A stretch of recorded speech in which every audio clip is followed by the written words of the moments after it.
Hello and welcome to another edition of the Sports Zone. I'm your host, Charles E. Hall II. My co-pilot, Shaka Bradley here. And we're going to give you the rundown of what took place this past week in sports and what's coming up. As you all know, it's Monday. Big Time Monday provides nothing but football for the most part. And especially in this town, Redskins. So we got Redskins get a victory yesterday, 23-20 over the Eagles. Kirk Cousins pulled something nice, 90-yard drive. He had 11-play drive. They took up tons of time. I think 6 of the plays were pass plays, a lot of rushing in between. Cousins made some plays yesterday. Your take on the game? Well, finally he gets a division win. We've been waiting for a little while. Okay. Very interesting game. Folks may not like it, but it was a gritty game, tough divisional game. But I saw it as like a game between two teams that weren't really very good. Yeah, Philly. I don't know. I'm not sold on Sam Bradford at all. Why? Chip Kelly feels he was the one to go after, but I don't know. Sam Bradford has not done anything to me that wants me on his squad. But with that being said, Sam Bradford had 3 touchdown passes in the second half. You shut down DeMarco Murray. He only had about 36 yards rushing. Granted, he only had 8 carries. I don't know what's up with that. They don't give that man the ball. With Dallas, he was getting the rock 20-something times a game. But, the Redskin defense, though, made some stops early. Big Baker had a couple of sacks, had some plays in the end. Your take on the defense? Defense, again, looks strong. You kind of wonder really how strong they are with Philadelphia sort of moving in mud, not really sure what they're trying to do just yet this year. Once again, like we talked about last week, I wanted to see what they would do against a team that was somewhat aggressive throwing it. Philly wasn't really aggressive, but we saw. Second half, they were. They threw a deep second half. First half, they ain't throw the ball past 15 yards at all. Second half, They was launching. You got Cooper with a couple of bombs. Yeah, some questionable coverage. But I'm going to say, as everyone's talking about, you got great running from Alfred Morris, Chris Thompson, and Matt Jones. They combined for like 126 yards rushing together. So if you look at it as one back, that's great rushing. So the Skins are still doing well on that aspect. It seemed like to me they're slowly phasing Alfred Morris out as the heavy lifter and going with a little bit of thunder lightning, and now Chris Thompson more lightning. But I was impressed with it. Again, with Cousins taking that drive down the field, I'm sure all the RG3 haters were like, wow, we need that. But all the Kirk Cousins, all the RG3 lovers, I should say, the haters for RG3 probably were like, this is what you can't do, this is what we can do. And I'm sure the coach, as you call him, Spurrier 2.0, for him, that was something he loved to do so he can brag and say his man did a good game. But forget all that. Cousins played well. Seriously, he played a good game. It's hard to say. He didn't play poorly. He played okay. He wasn't spectacular. He was 20. He did what he needed to do. The statistics going to show 298 or close to 300. Right. But, from the second half, we did absolutely nothing until that last drive almost. And I say we. But okay, Skin fan. It was okay. It was okay. He did well. I'm not going to knock the man. When you win scoreboard, right, you can't take that away from him. He did good. He didn't commit any turnovers. It was some progress. And you got to give the man his due. That's key. You just said it. No one's asking Kurt to come out and be RG3 of 2012 and make the plays. He just here to make sure the offense stays steady and don't turn the ball over. Well, see, now I'm going to have to hold you on that because the reason why you took RG3 out is because he can't move the ball. He can't throw the ball in. He can't do this. I don't necessarily want to see Kurt in here playing the managed quarterback game. I want to see him throwing the ball all over the place because this is what you told me RG3 couldn't do. Hey, man, they managing the ball like that. They may have went deep a couple of times, but allegedly they don't go deep because they no longer have D. Jackson on the field. I don't buy that one bit. Throw the ball deep to anybody. And they did get some of the guys in, like we said last week as well. Ross and Crowder had a big day. Crowder had an exceptional day. Garcon with 7 catches. Both of them guys had 7 catches each. It was a good game. They played. I thought it was the fact that they had the lead, lost it, fought back to get that win. To get that win was real huge, and for their confidence coming up, especially with Atlanta coming in, going in next week, and they're 4-0. That's huge. Yeah, I'm going to stop short of all this confidence because I heard all day on the radio and different folks. This is going to propel them here and there. Let's just enjoy this win this week. They played a strong divisional game. We'll see where it goes from there. But, let's just hold tight a little bit. I'm going to go with that. I agree with that. Another thing to watch out for, RG3 was not dressed yesterday again.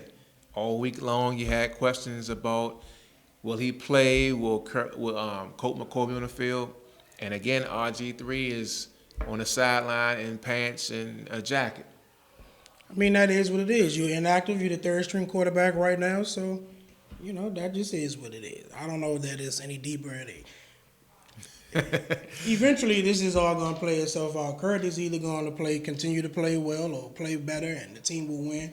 And then Griffith's going to be an afterthought. Hey, I seem to think the way it's going now, unless Kurt gets hurt, it's Kurt's squad to go with the rest of the year. I think. I'm not saying I really buy that, but that's what's going to happen. Let's see. Because just as happy as everybody is today, we know what Kurt can do on the negative side. That's true. So, right now, everybody, the whole city is happy. Everybody's feeling good. Food tastes better. Drink going down a lot smoother. We'll see how it goes after he plays another rough game. And then, we'll judge from there. I like that. Folks, we're about to take a quick little break. When we come back, we're going to discuss the entire NFL. We got some other stuff taking place. College football was great this weekend. And we'll be back right after this quick message. How far would you go to help someone? Would you go to the end of your driveway? Would you cross a street? Would you cross an ocean?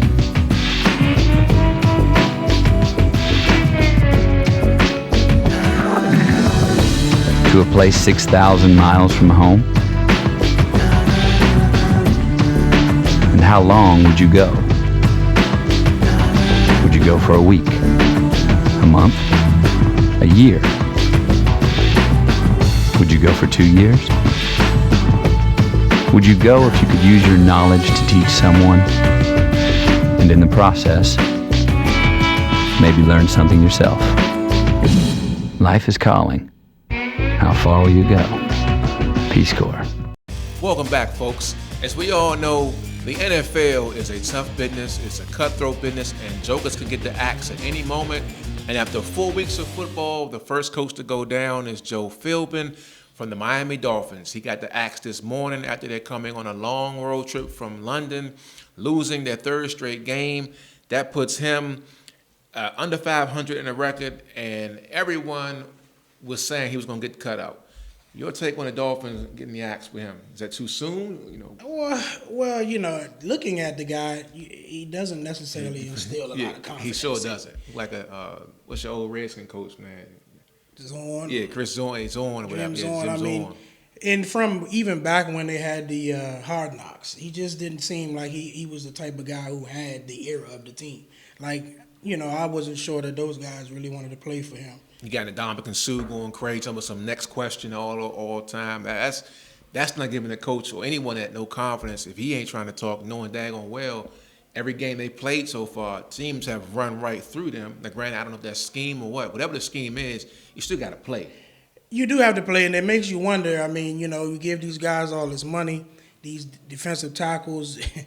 Sue was with Detroit for the longest, and they never won anything. So then it just makes you wonder how great of a player is Sue. Not taking so much away from him, but you give him all this money, you're expecting him to have a strong impact, and it hasn't come to fruition just yet. I wasn't expecting much from Miami. Everybody kept slicing Miami. I wasn't sold on them. Well, they had they got some names. They had some decent couple of, what as our boy Merle Lloyd would say, average seasons, scrub seasons.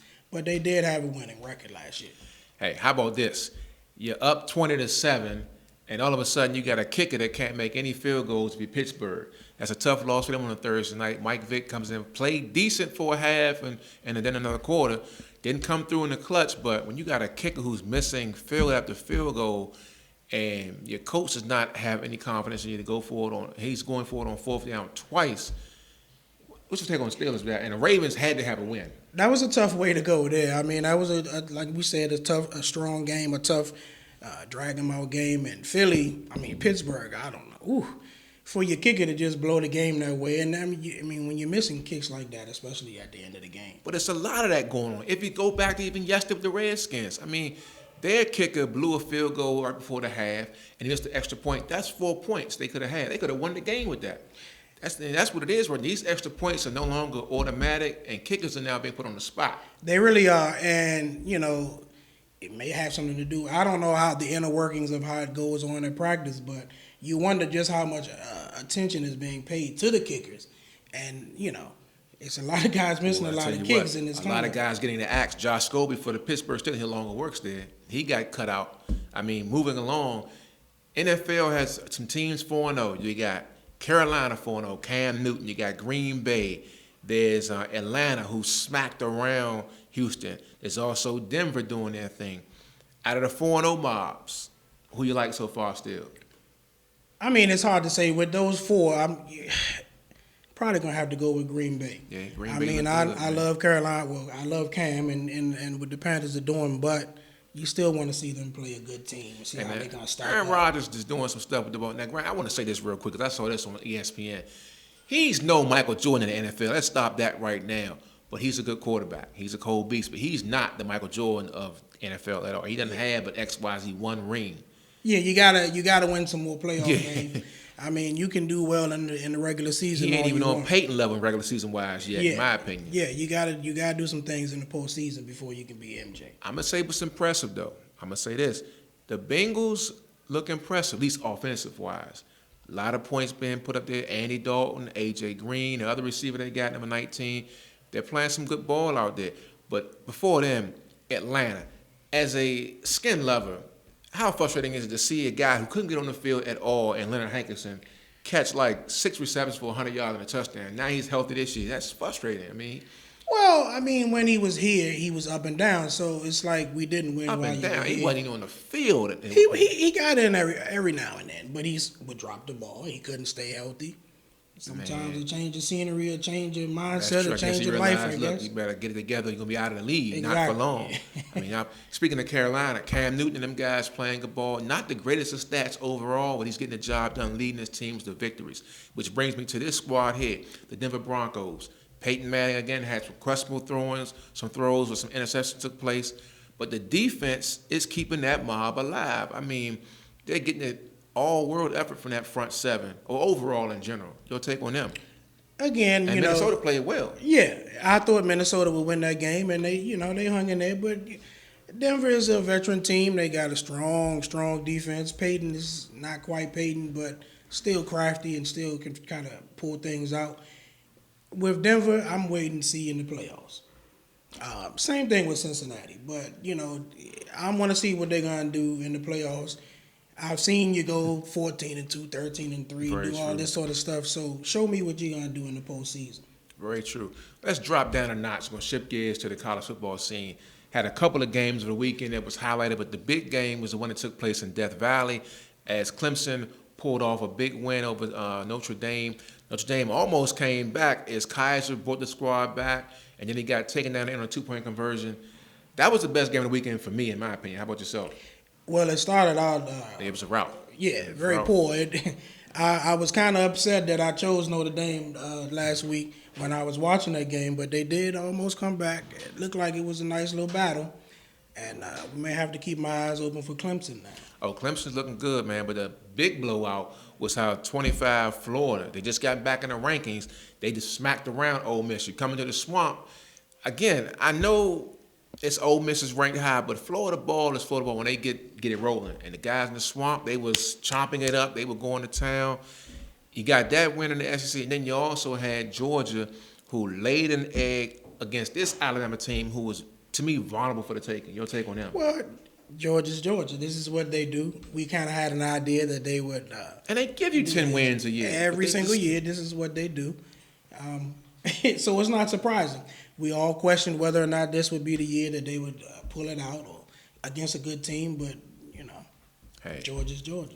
One time, you also, if you're still in the Heisman talk, Leonard Fournette is killing again. He had over 200 yards rushing, 3 TDs for LSU. They got a big win, 44-22.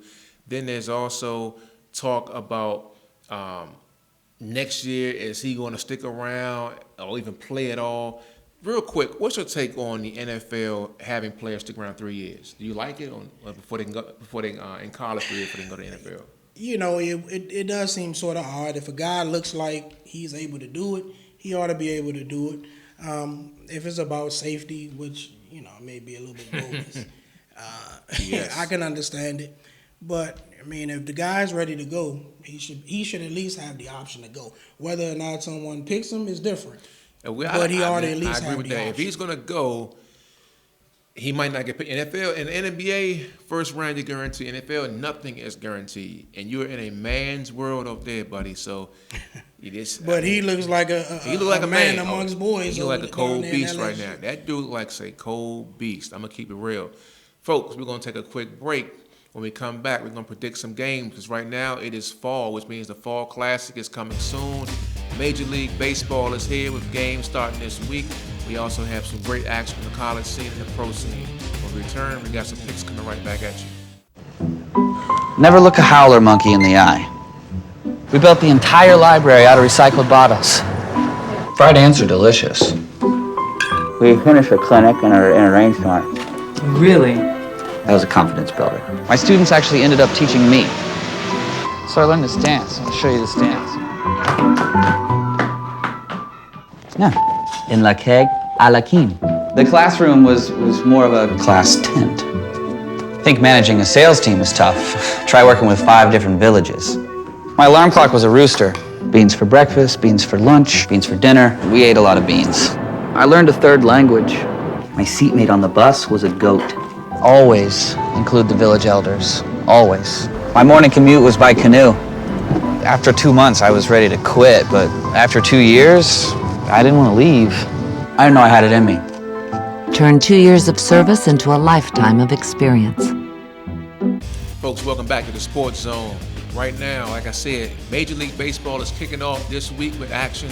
1-game playoff starts off in the American League with the wild card matchup. The Houston Astros take on the Yankees. You've got the Yankees going at it. You know, they got A-Rod. They still got Carlos Beltran leading the way. And 1 game in the Bronx, I'm going to take them over, Houston. I mean, I like Houston and all in terms of how they play this year, but I'm going to lean towards the Bronx Bombers in this one. How about yourself? I probably would lean that way as well. I mean, you're at home. I'm sure the crowd is going to be going crazy. Weather could be the wind. I don't know what the weather going to be like, but it always in the fall, you never know up in the Bronx that swirls around. You always give them the shadows of the old players, So then you move over to the next day. The other wild card is the Cubs versus the Pirates. Cubs trying to get their first playoff victory since 2003 in the NL Championship Series. But the Pirates, you got some great action with Andrew McCutcheon. That's one of my favorite players in the game right now. You got Jake Arrieta going against Jarrett Cole. Cole for the Pirates. Who you liking that matchup? You know what? I like when the Cubs are doing well. Just as they're one of those teams that haven't won in a while. Yeah. But I like McCutcheon and the Pirates too. I've been, not saying, but I'm still following Pittsburgh, especially with him being one of their better players. So I'm going to go ahead and put my vote in with the Pirates. Okay. And the overall thing you have coming up, even on that Thursday, when all the big players get started, I mean, Kansas City was the Central Division winner of the American League. So was Toronto. And then you had the Rangers out west in the National League. St. Louis ran away with the thing, but the Dodgers and Mets will meet in the first-round action. So it's going to be some good ball coming in. Next week it's going to be, at that time we'll have divisional action ready to predict. In the college scene, only 2 games this week with ranked action. The beloved, your Michigan Wolverines team you kind of root for, they're ranked now at 4-1 and 18, taking on number 13 Northwestern, who's 5-0. Big game for the Wolverines. Your take on them, and they are favored by 8 at home in the big house. Yeah, I'm not really buying Michigan just yet. It's kind of hard to get into that. Not buying Harbaugh and that pro-style offense? Hey, I like Washington. Anything better than that spread gun you see every week in college football. I'm sick of that, man. I mean, absolutely. I grew up on Harbaugh at Michigan and all that. But I'm still just not sold on them just yet. And Northwestern has been playing good ball. Them dudes, Pat Fitzgerald got them dudes playing tough D the way he did it. I'm taking Michigan in the big house. I'm taking them. I mean, that's not a bad option, but I'm just not buying those guys just yet. Okay, the only other game between ranked teams, number 5, Utah, 4-0, taking on California, 23, 5-0. Expect a lot of points in this one. A lot of guys like to put the ball in the air. Out west, they're going to throw it up. Your take? That's a hard one. I mean, the guy for Kyle, the quarterback for Kyle, is the one everybody's saying is the next great thing, the next Aaron Rodgers. Prove it to me, buddy. I want to see this guy play and see what they're all about. So, just off Kyle, I'm going ahead and off that alone, I'm going to take Kyle. I haven't seen Utah play. Okay. NFL action right here. You got the Monday Night Football game. You got Seattle taking on Detroit. Just that matchup alone, when they play, Detroit's 0-3 right now, Seattle and so forth. I'm going to assume Seattle at home is going to win that. Oh, yeah. I think Detroit's done. Yeah, Detroit's been done for life, so I'm going to take Seattle on that one as well. Fine with me. We'll move along. Redskins. Redskins travel to Atlanta. What do you expect from the Skins on that right there? Now, see, this one is the one where you're going to kind of get an idea. Mm-hmm. I mean, Atlanta's rolling, so we don't really know if Atlanta's a great team yet. Atlanta is kicking behind right now. Yeah, and they're running that ball. They got Julio. I mean, this is going to be a game where you're going to really get a test. You stole the words out of my mouth. Who is guarding Julio this week? That's the matchup factor. Is it Breland? Who you putting on Julio? Well, see, Culliver's a little bit banged up. I would for the simple Hey, man, for I size. saw Culliver getting toasted the other day. But he probably shouldn't even have been playing. He's a little banged up. Okay, we'll give him that So excuse. we got to give him a pass on that. Just for size, I would probably put Culliver on him. Okay. Saints versus the Eagles. Both teams are 1-3. The loser in this one could be headed for the cellar. The Saints pulled off a good one last night against my beloved Cowboys. Philly is favored by 5 points in this one. Man. This one is a toss-up here. I don't think Philly is really that. I mean, he gave away all his good players, so they're exactly not that good. But I'm still not really sold on the Saints. I'm sold on the Saints on this matchup because I like Drew Brees. I'm not sold on Sam Bradford at all. No. And I like DeMarco Murray, but what they got going on there is not what I saw last week with the Cowboys. I'm taking Drew Brees just for the simple fact it's him against Sam Bradford. I'll go with that. Moving along, Patriots had a week off. They had a break. They're healthy and all, 3-0, taking on the beloved Cowboys, who are banged up galore, lost some other players last night off a heartbreaking loss in overtime to the Saints. And they've got these guys favored by 9 points over the Cowboys. Who you like in this one? Well, I mean, I'm not going to go against the Patriots right now. Until I see them lose, I'm not going to go against them. Even if I would always go against the Cowboys. But I would love to pick Dallas in this one. My heart may ride that way, but I'm not dumb. I'm thinking of, we're going to wear one at home on that one. So I think they'll probably win by about 10. It may be close for a while, but they'll stretch it out in the fourth quarter. The Rams versus the Pack. Pack are favored by 10 points. Look, the Packers. I saw the Rams play these Skins, and I thought the Rams were flat out garbage. And then to see them yesterday go out there and play strong against Arizona, and they're now 2-2. The Packers, as we know, 4-0. I mean, who you liking that one? that's going to be a tough game, even though I don't necessarily see the Rams as well. It seems like they get up for the so-called good teams. Seattle, they've done against Seattle. They've played strong against their division, which is full of pretty decent teams. So it seems like, I don't know, playing the Redskins, maybe they weren't motivated. I don't know. I'm going to go with Green Bay, though, and Aaron Rodgers. Man, I can tell you that off the top. Green Bay is going to get that win over me. I mean, I'm not sold on the Rams. Nick Foles, they won yesterday with Todd Gurley. He ran the ball. That's how they want to play. I mean, when he had Eddie George up there in Tennessee, Jeff Fisher wants to run the rock and play good defense. So he's got Todd Gurley and want to play good defense. But I don't think that defense is nowhere near on the caliber level of what they need to do to stop Green Bay, even though I can't name one receiver for Green Bay, maybe Reggie Cobb. But right now, I mean, Aaron Rodgers is doing it with guys. He's just throwing the guys out there. He's going to throw it to them. He's finding guys open. They got Lacey in the backfield that's going to run the rock. And they at home, I'm still liking Green Bay in this one. I just don't see how the Rams are 2-2. They won some games. I'll give them credit for that. Yeah, I mean, the Cardinals are rolling as well. Yeah. And they wore. And, you know, and they... Well, Wilson had a bad game, but they still wore it. So that the defense, you know, although I'm not really a fan of the Rams seem to do a lot of talking. But the defense is strong. And with Gurley. Yeah, Gurley ran that rock. It might be a he's little showing different. why he was the first-round pick. Take some pressure off of Foles. Steelers and the Chargers. This is a game, both teams 2-2. You know, San Diego had the game of the day yesterday as they took out the Browns in one where they had a kicker to miss a field goal, but an offside charge got him back to kick again for a second time. And we know what took place with the Steelers last week. Their field goal kicker missing 2. Mike Vick got a lot of time to relax and get himself in order. Pressure game, though. Both teams 2-2. Both teams figure they can take the division. Who you leaning towards in this one? I'm going with Pittsburgh. I'm not a believer in San Diego. Wow. Haven't been for a while. San Diego is always... Not buying Phil Rivers? No. Hey, Phil Rivers get the job done, though, man. What job does he get done? He can't get his team to do anything in the playoffs. I mean, they can't win in the playoffs, right? But they get there, though. They get to the playoffs. I mean, regular season, he in there. I mean, at first, I'm not going to lie. I didn't like Phil Rivers at first neither, but he's grown on me. I mean, but again, I got a soft spot for Vic. But really, in this one, I think at home, after the way they lost last week, I really believe Pittsburgh is going to come out strong on the road and play well. I think Vic is going to play well. He's going to have a better grasp of the offense.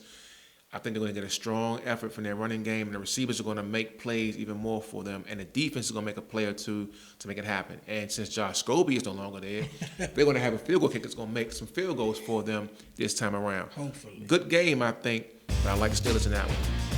Folks, when we come back, we're going to talk about some firings and some no-hitters in the nation's capital. Right after this quick message.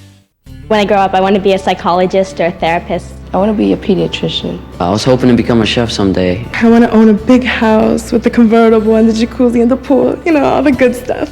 Role models, they don't tell you what to do, but they help you to go where you're going. I want to study law. I don't want to become a lawyer. I want to become a CIA agent. Young people, I think, do need a mentor because, you know, we don't know everything. And, you know, all the people, they've experienced stuff that we haven't. I would like to be a baseball player. As long as there's somebody behind you, pushing you and supporting you, then you feel that you always have the strength to keep going. Well, I would like to become like a doctor. That's my first choice. Sometimes you feel down and you feel that no one really understands and no one knows like where you're coming from. And it's great to see someone who's been where you are now and, you know, making it.